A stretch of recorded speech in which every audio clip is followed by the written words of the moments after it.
got the first two pieces here, and I made sure my pin fit. It's a little snug, but I think it's actually going to be just right. And I got the top pincher plate here. I put these little V's in, but I don't know, I think I should have had V's sticking out rather than V's cut in. I think I should have had male sticking out. That way they pinch right into the wood. But hey, whatever. And over here, I picked these up, and these are going to be the side plates for the arms. I just machined the bores open so that the pin will be a little sloppy, because I think once these arms are welded together, I think they're going to be a little bit, you know, weldman smooth.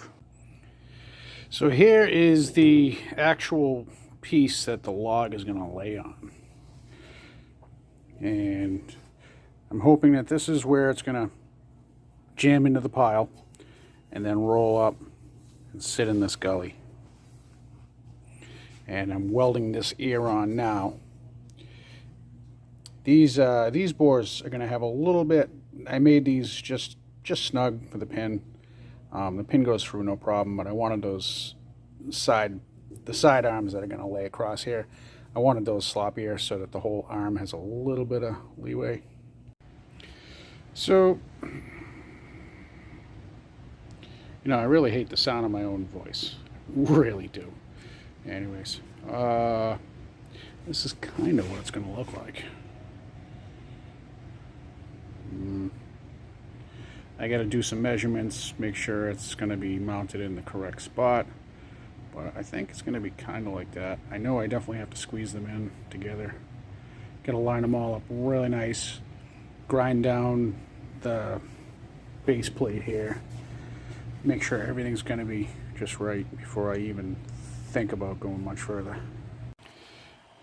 Now, I just mocked the, I don't know, pincher arm. Just mocked it together, threw a couple clamps on it.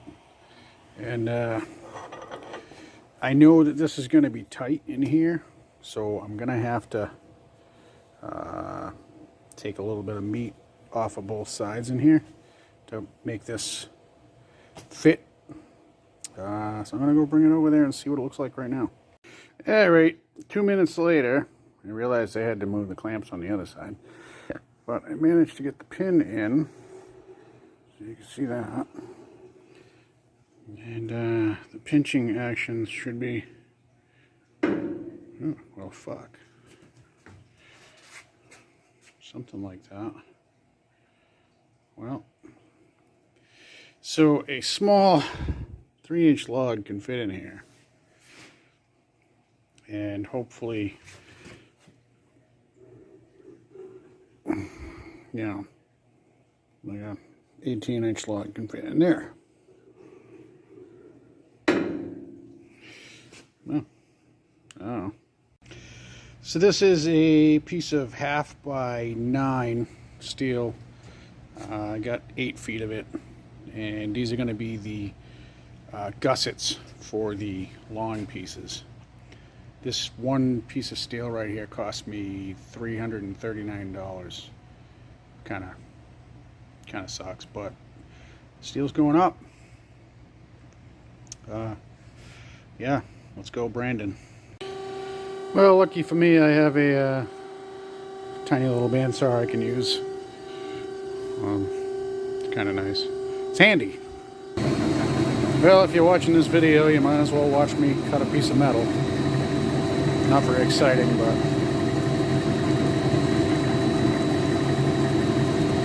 not very exciting. But it's eventually going to cut here. It's kind of a big piece, so I'm going down on my down feet a little slow.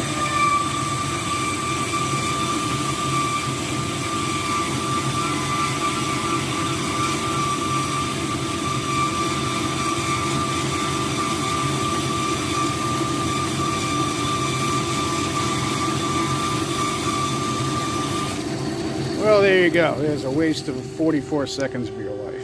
I measured out another 29 1/4, and You want to waste another 45 seconds of your life? It'll start now. Well, probably a little more than 44 seconds of your life. I don't know. You can listen to me babble. Oh, shit. I gotta close the device. Stupid fuck. Yeah, now it should cut better. Huh. Dumb fucker.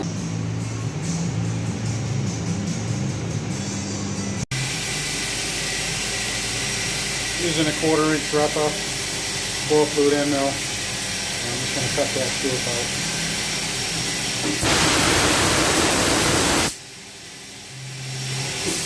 Should be able to get the opposite gusset out of that piece. So here's the first cutout, the outside gusset. So now here's the other gusset. Hopefully I did this right. Just tracing it. Well, it came out alright. I mean, I don't like that old chamfer. It doesn't mean shit. And I definitely don't like this double fucking horny dude. That doesn't really mean shit either, but it just means I fucked up. I don't like the looks of it. But we're gonna run it. And here's number 2. I'm gonna butt them together. Just tack weld a couple of spots here. So I just throw a tack on each end, just to hold it here. Put a few tack welds on everything to hold it all together. Gonna load it up into the truck and bring it to the house. Load it on the Bobcat, see if it fits mostly, and just get a good feel for it.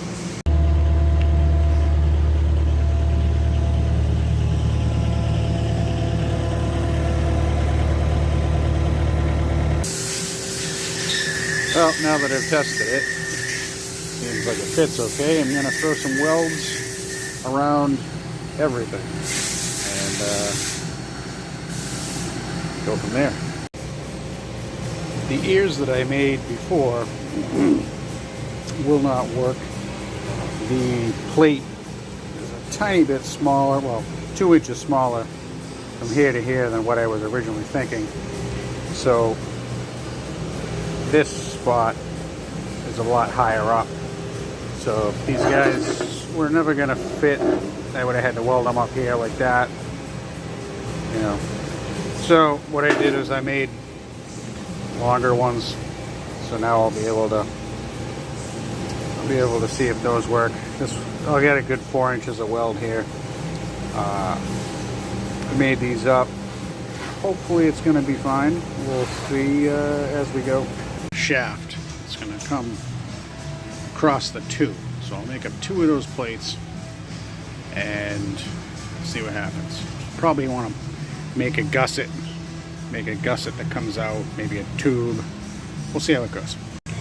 So I cut up a tube, made a little gusset, put it out on the side guy. Now I gotta make the other one. What I ended up doing was marking these out and putting these brackets on with the tube and the gusset.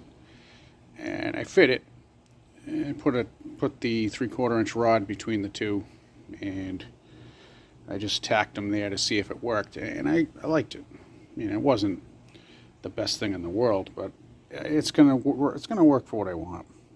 It doesn't open up 135 degrees like I originally designed, but I think it's gonna be good. And then for the main body, I took those ears that I was kind of playing with, and I tried a few different locations, and I ended up cutting them at a 45. And with this, the way it is now, this hole is further that way. When this hole is lined up with this, the jaw itself when it's almost upright, doesn't really, the hydraulic cylinder is really not happy. With this being lower than that, as the hydraulic cylinder reaches the upper point, it seems a lot more friendly. the travel on it is a little weird. So now I'm just going to finish up the welding on this back and bring it home, paint it.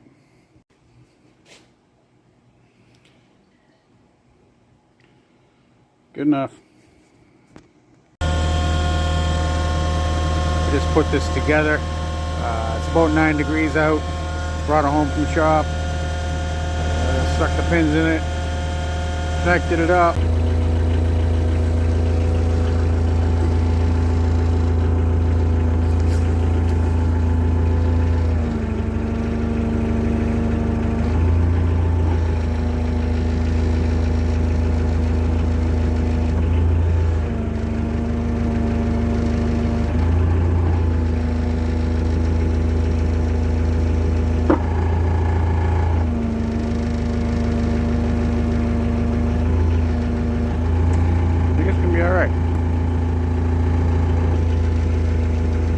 I'd walk around, but I'm using the handle myself, so. First thing I did though is I went the wrong direction and I bent it a little bit. So that is the weak spot times 100. But I think the next step is to get a grapple load of wood and see what happens. A few years ago, I found if you paint below freezing, it sounds crazy, but if you paint below freezing, there tends to be no moisture in the air. And everything that I have painted in the last couple of years since figuring that out, I painted below freezing. And I just use a brush, use Rust-Oleum. I'm going to use a wire brush, wipe it down with a rag, and paint it below freezing. It sounds stupid, I know. But everything I own, I've painted below freezing. And the fucking rust just does not seem to come back. And all I can think of is that it's because there's no moisture in the air. I could be wrong, but that's all I got. One coat of paint. Yeah, it's probably a little thick. You can see some runs in it. I don't give a fuck.